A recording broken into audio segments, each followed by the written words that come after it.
Welcome back to Pathfinder Kingmaker. We're in the guest quarters of Oleg's trading post. Heading down. Grab some of these goods and let's talk to Svetlana. Good day. I hope you're feeling alright after that battle. I can't thank you enough for what you've done. I definitely don't want to waste your time, but if you have a moment, I have a request. Did you want to ask me? Svetlana lowers her head. This is a very personal request and maybe not important enough for your time. I'll completely understand if you say no. But the first time the Staglord's thugs came here demanding money, they also took my wedding ring. Just tore it off my hand. It's just a trinket really, but it meant so much to me. I remember every moment of the day Oleg came to me, that ring in hand, to ask if I'd marry him. I was standing in a fancy dress on the stairs of my father's home, fearing that I'd misheard something, or that I'd say something stupid and everyone around would laugh. Svetlana interrupts herself, shaking her head gently. If you happen to find my ring among the bandits' possessions, please bring it back to me. It's easy to recognize. My name is engraved inside the band. Svetlana drops her eyes, lowering her voice.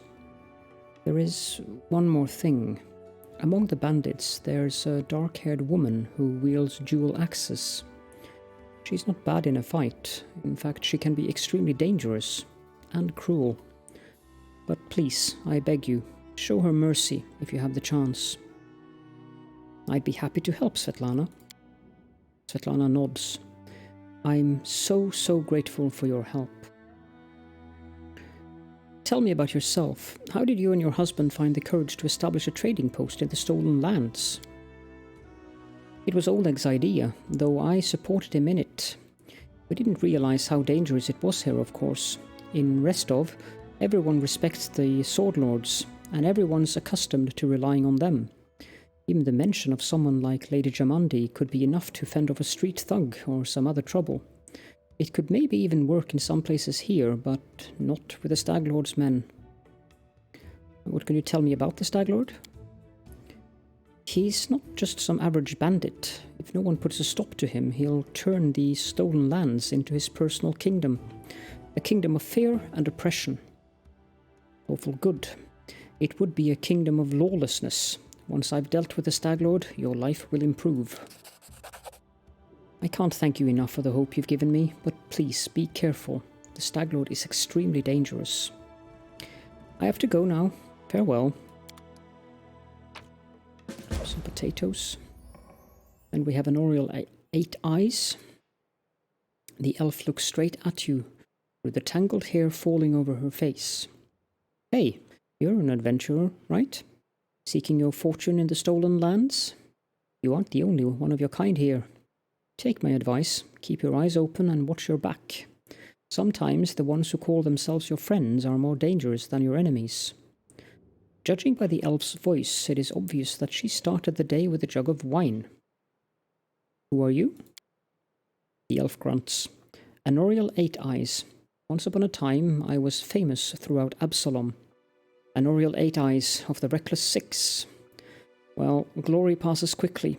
A few miserable decades later and no one recognizes you on the street anymore. What a shame.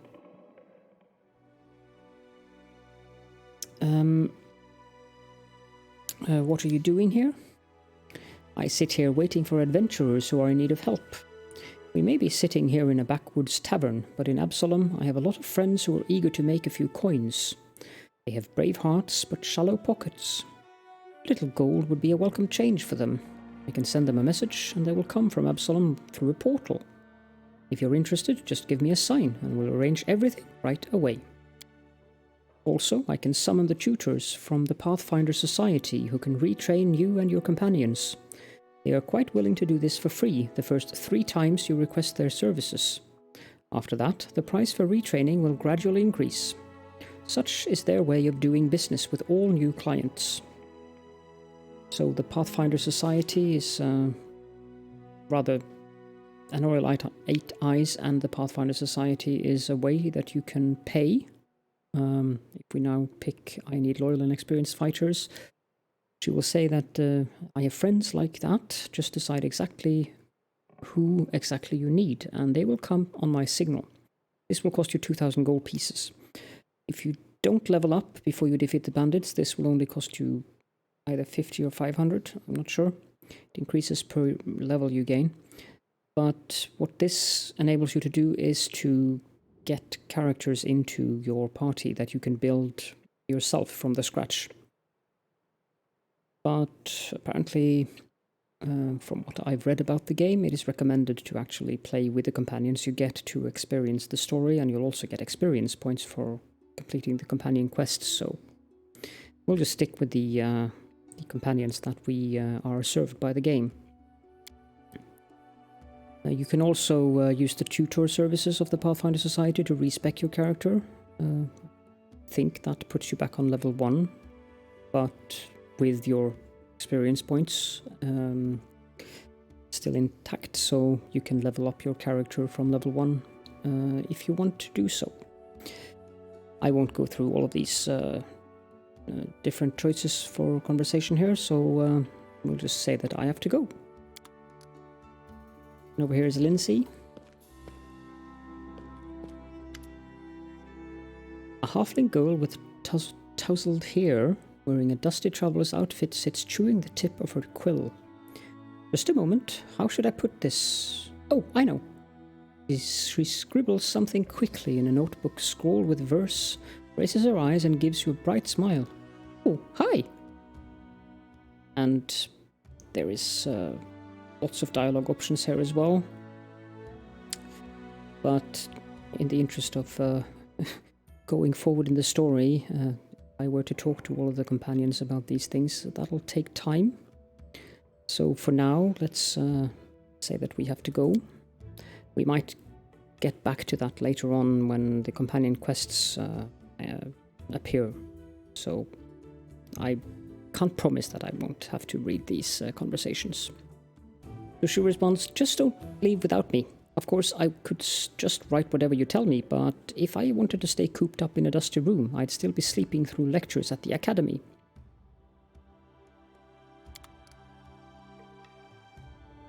Okay, let's go outside. And we can talk to Oleg. I don't think I'll stick to the accent.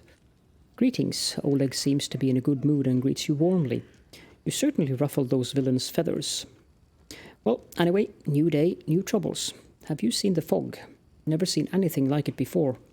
The road to Restov looks like someone spilled milk and it just hung in the air. I couldn't see anything through that soup, not even with a torch. Feels like witchcraft to me. I'd bet the Stag Lord's involved somehow. Rumors say that he deals with all kinds of bad magic. I need to take care of the Stag Lord. Do you know of anything that could help me find him? That's quite a task you've set yourself on. The Stag Lord has a fortress somewhere in the area, but only a few chosen from the most trusted of his rabble are ever invited.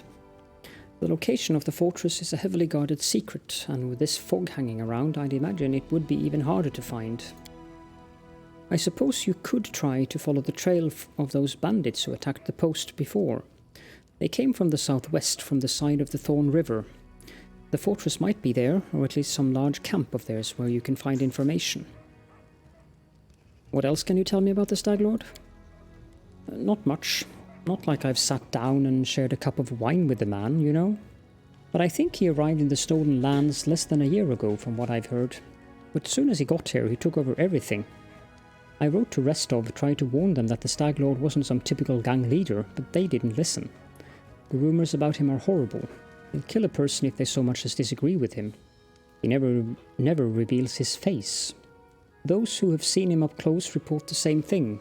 Ugly scars cover up every inch of his skin not covered by his clothes. The Stag Lord's past is a mystery. He just arrived one day. He was immediately a power to be reckoned with.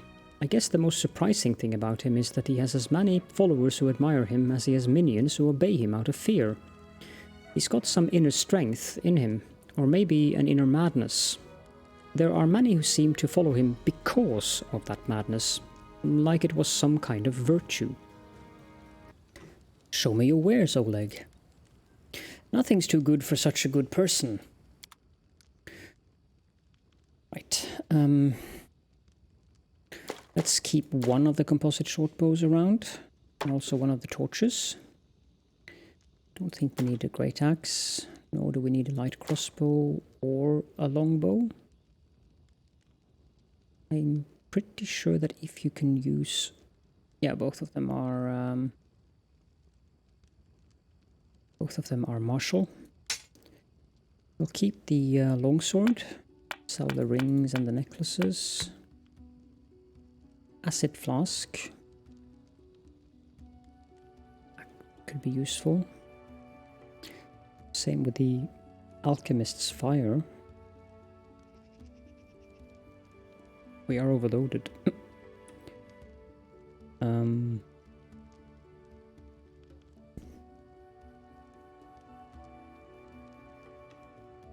Potion of Vanish. Don't think we need that. Of Bane. Of Bless can be useful. Ear-piercing Scream, let's get rid of that. Mage Armor is nice. Ray of Enfeeblement is very nice. The Faith, sell that. Signed Scroll of Raised Dead. Raised Dead? I meant Raised Dead. Not sure what makes it signed, but sure. Let's sell the Cooking Almanac and the Guide for Travelers. It's interesting. Talks about the Will-o'-the-Wisp, the werewolves, and some primals. Then we have the Curse of Ancient Iobaria by Hastaf Umme.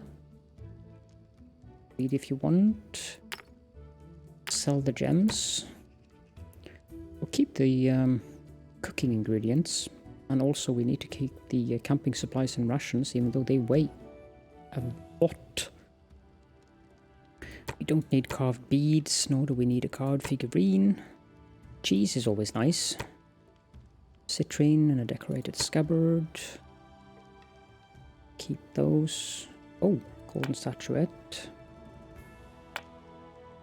Sell the incense. Pearl. Pirate brooch. Sure. I don't know if we actually need a rope, but it doesn't weigh much, and you never know, so we'll keep one rope. We don't need a rusty horseshoe, though. And I like that it says that a merchant would pay well for it, since it's a useful household item, and it's worth 1 gold. Scale, silver discs and spoons. Thylacine pelt. An item of interest to a craftsman or a collector. It weighs a substantial amount though, so let's just sell that. Tian Sha ink. Wooden mug and wooden plate. Okay, deal.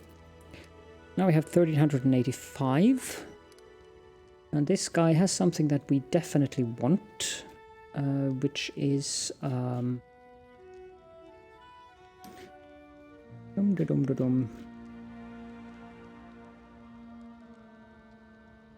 think he has that.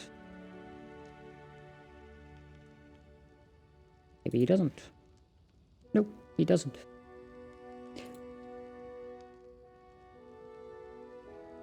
I was very certain that he did have that, but...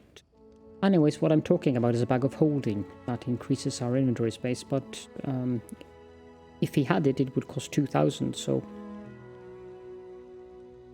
I'm not sure if we should bother buying a masterwork weapon.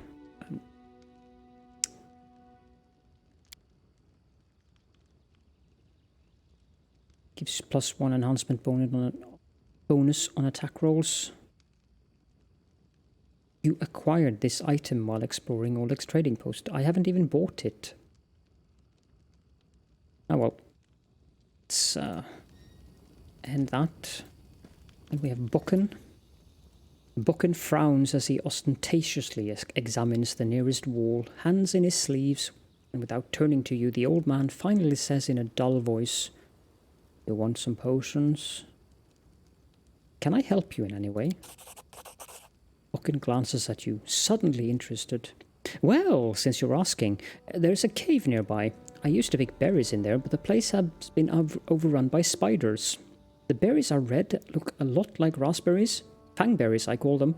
I'd be real grateful if you gathered a basket of them and brought them back. Just be quick if you do, they spoil quickly." Fangberry Cave has been revealed. "Those spiders in the cave are mean. Here, let me give you some alchemical fire. Crafted it myself. Burn those spiders to a crisp. That'll teach them for taking over my Fangberry Cave." Geesh, 6 more alchemist fire. We certainly have enough of that now. "I also need a bucket of moon radishes. They're a rare and mysterious plant, and I don't know where to find them, but I do know that kobolds gather them and value them highly. It's not a huge deal, really. I'd do it myself if I were younger. But if you're willing, I'll pay you.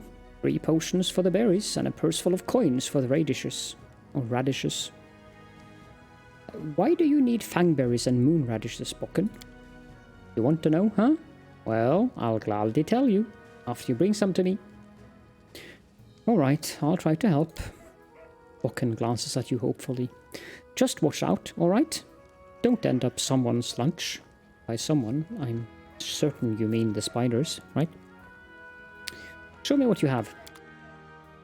So he sells potions, obviously. He also sells some very expensive ingredients. Just checking the weight of these things. No, they're fine. Okay. Let's leave this trading outpost and head out into the world.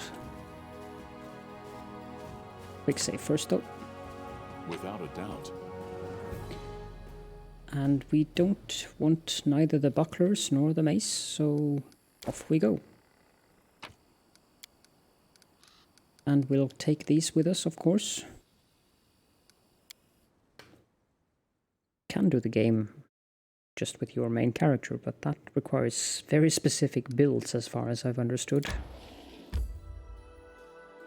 Okay, so we are headed down here somewhere. Random encounter.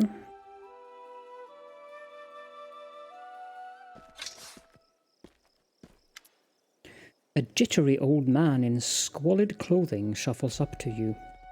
His grey hair is unkempt, and he continually clenches and unclenches his wrinkled, freckled hands. When he stops, he looks up at you, his eyes widen, and he tugs at his beard.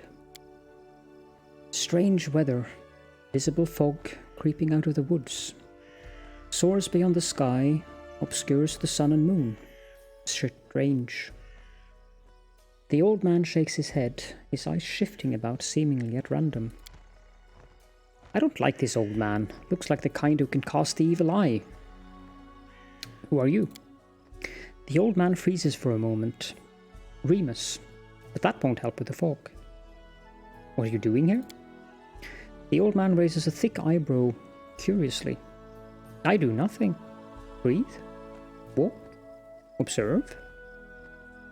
The fog looks visible enough to me. I see more than ever. I've never seen so much before. The old man wipes his hand across his face and sighs wearily.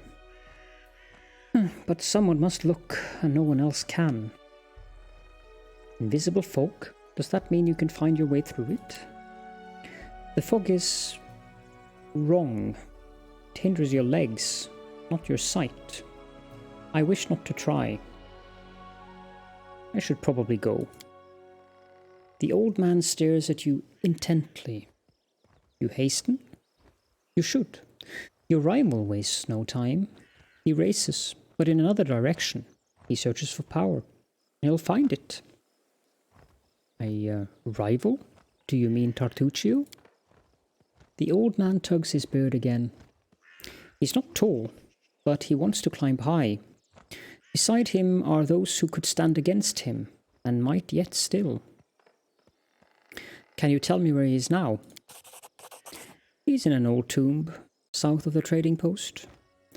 Ancient tomb has been revealed. Gained 45 experience. Thank you. The old man nods. All the more reason not to linger. Farewell. The old man turns and walks away slowly, muttering softly. Once stolen, the land should be reclaimed. Once reclaimed, bound with the claimer it shall be. Bound, merged, joined by unbreakable ties. Claiming the land, claiming its pain, claiming its death. What a curious fellow.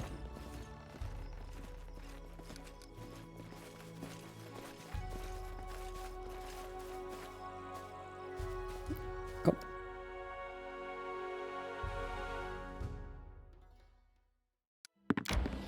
Let's keep on going. There's the Fangberry Cave. We'll skip that though, because we want to get to the ancient tomb.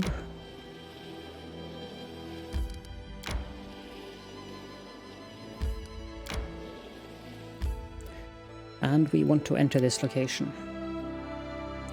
The end times are nigh. Harem. Yes, that would very much be up his alley of saying. That's oh, Scroll of Summon Monster. Let's give that to Caledorn.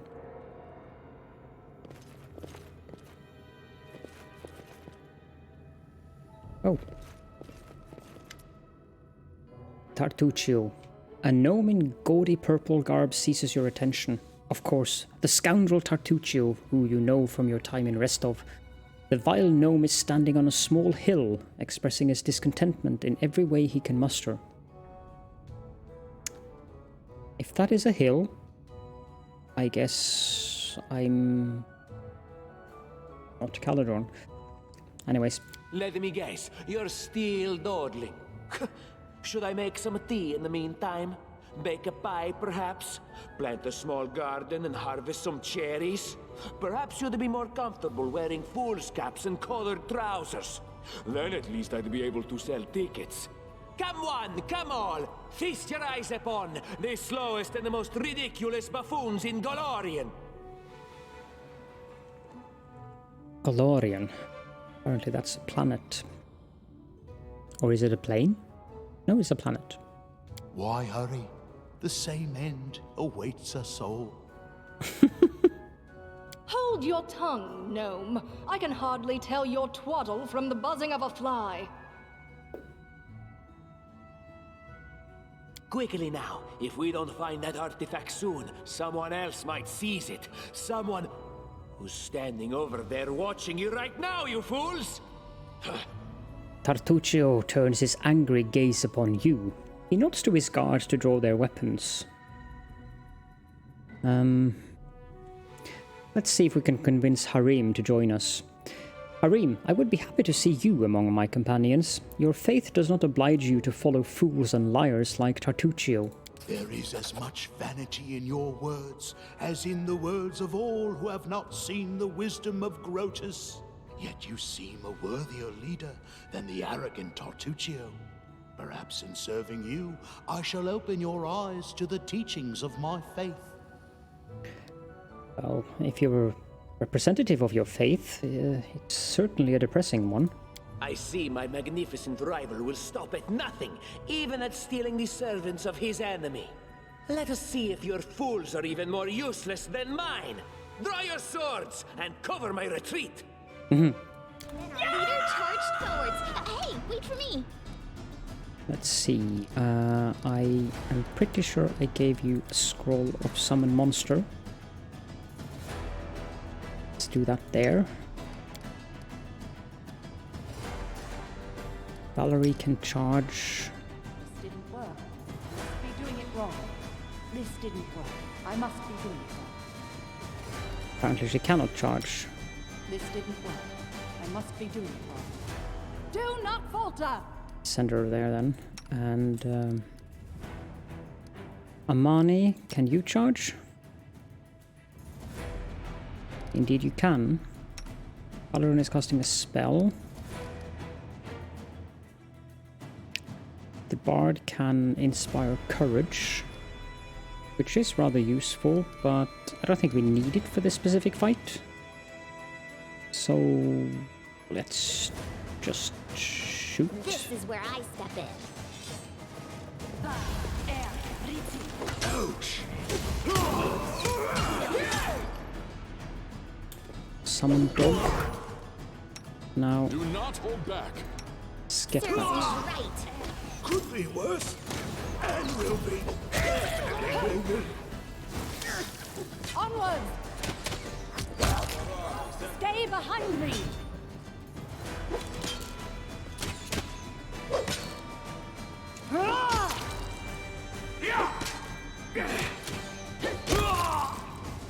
Finally someone were able to actually hit the guy. So we did get Harim. Or Harim, I'm happy with that. Let's loot these. Some nuts. And some fruits. And magical longsword. Longsword +1. That's nice. Let's grab one of the shields. It seemed from afar to be but a cracks in the stone, but turns out to be a faded image of the sun. A grinning jackal's skull has recently been scratched on top of the image. Judging by the outline, this bas-relief once depicted the sun and moon. Now it's almost completely eroded. The image carved in the stone has almost completely worn away over the ages. One can still distinguish a sickle, a sword, and a skull with a single eye socket covered with a coin.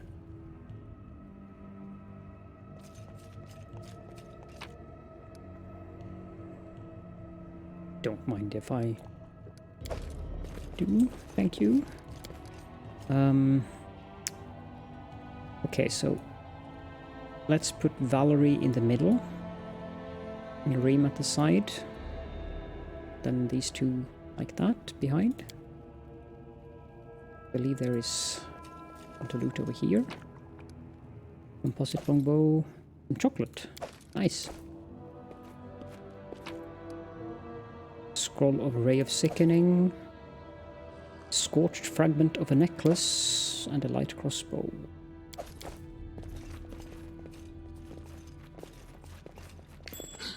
My search was not in vain.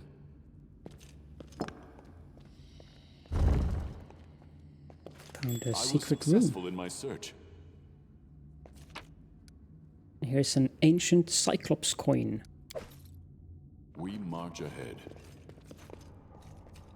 This requires your attention. Try to disarm the trap. Applause, please. Very good, Lindsay. Artificial flower. Okay. Silver inkwell, silver bell, and some coins. The bas-relief of the sun, long eroded.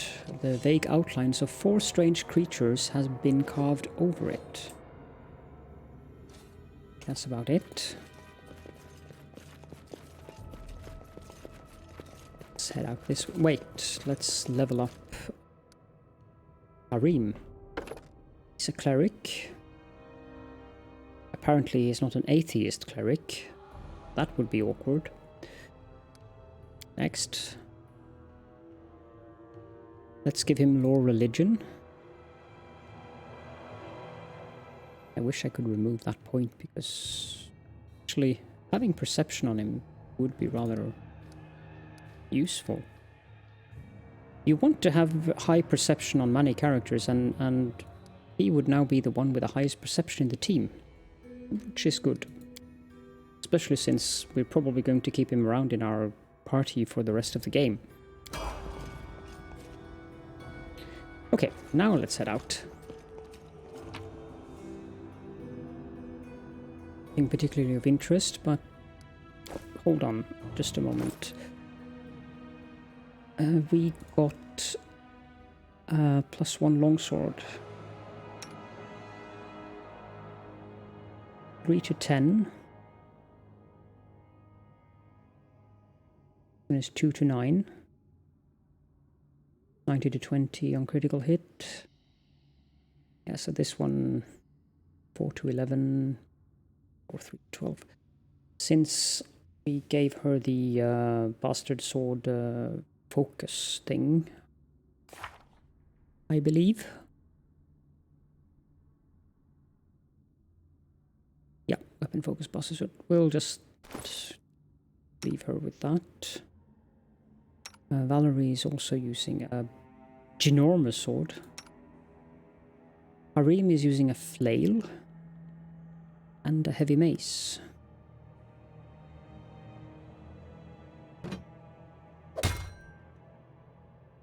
One to 8 bludgeoning. 1 to 8 bludgeoning.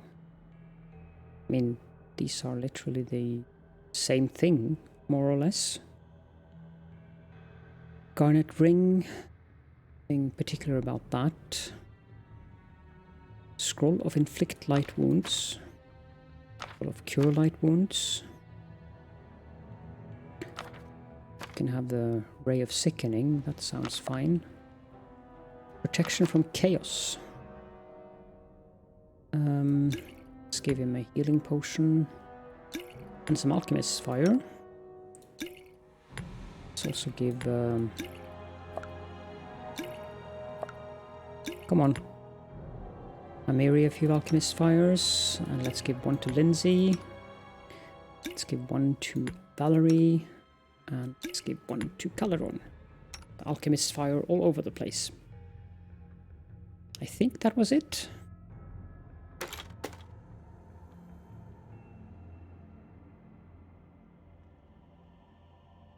Yep. Then off we go. How sweet the first breath of fresh air, after the stale, damp stuffiness of that tomb. Before us stretched an unending heath, replete with hills and gullies and patches of low scrubs. Already the trail of Tartuccio and his companions had gone cold. But we would not give up so easily.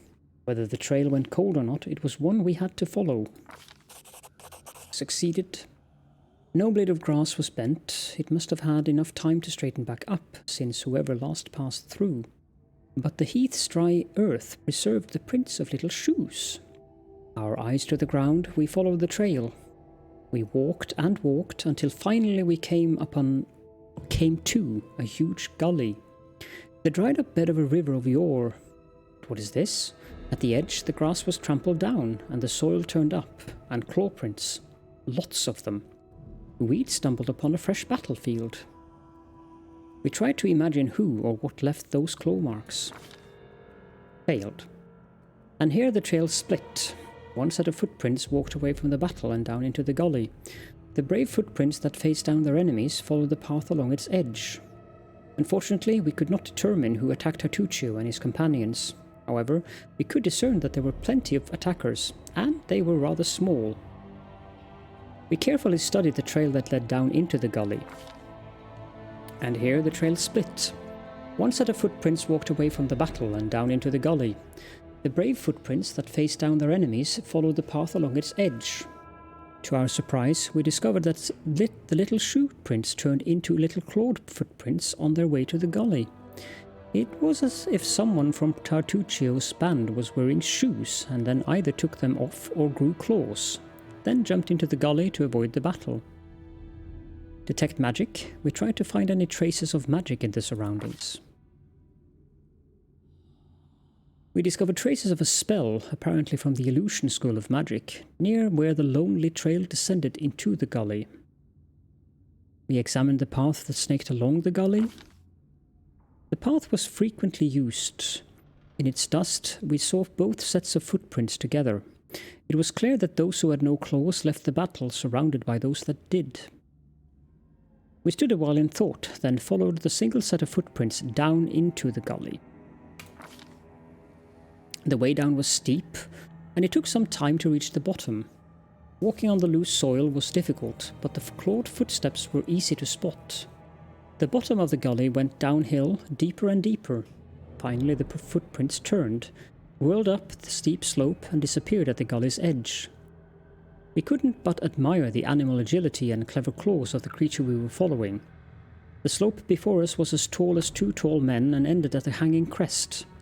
Climbing such a slope would be no easier than climbing a sheer wall.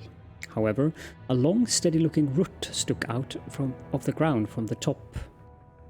Mobility 11. There was one brave hero among us who decided to try his luck and climb the root. We'll use Lindsay for that. Succeeded. After tugging on the root, Lindsay took a deep breath, grabbed it with both hands and began the difficult ascent. Pushing with her feet against the slope and grabbing the root with both her hands, she climbed higher and higher. Only her heavy breathing and the faint creaking of the root broke the deadly silence. Suddenly, dust poured down from the top of the slope, and the root began to slide from the ground. Keeping her wits, Lindsay shifted her weight to her legs and froze. After a tense moment, she continued her journey and soon had reached the top of the slope. After catching her breath, she lay on the ground and offered her hand to help the next of us up. After climbing out of the gully one by one, we easily found the clawed footprints again and moved forward. The air grew tense. We sensed that we were approaching our target, and our intuition proved correct.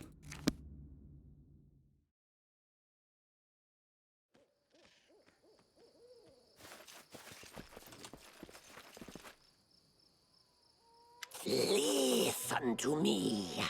A dragon, huge, sparkling, flew down to me from the sky and told me a secret. A great relic that will win the kobolds' glory is hidden somewhere nearby. Enough of this pitiful existence. Search for it. Search and bring it to me. A kobold with unusually purple scales stands to a full head above his tribesmen and speaks in the suspiciously familiar voice of the gnome Tartuccio.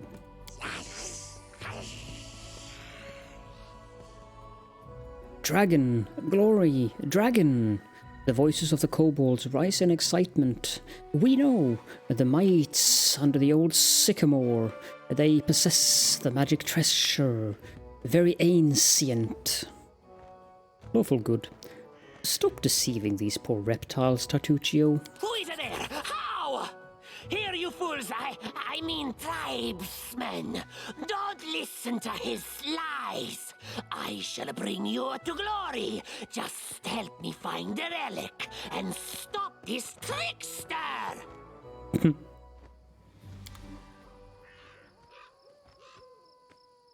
To arms! What a waste! Set up mirror. Bring it!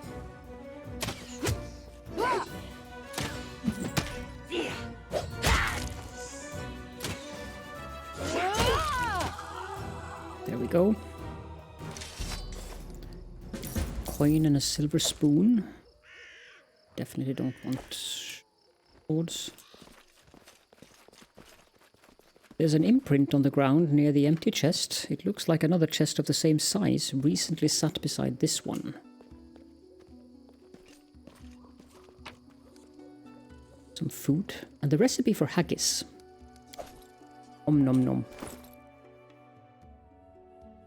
Let's copy the recipe.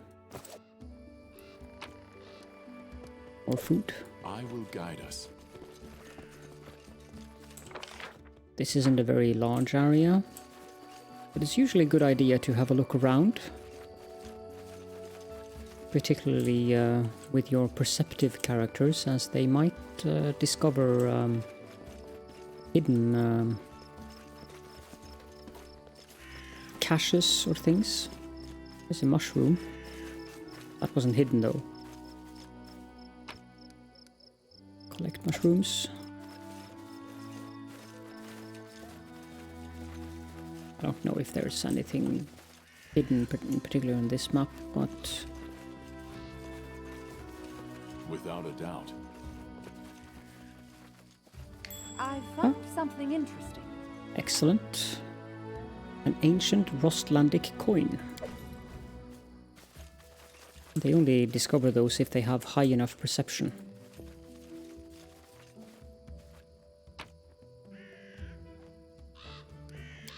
asleep.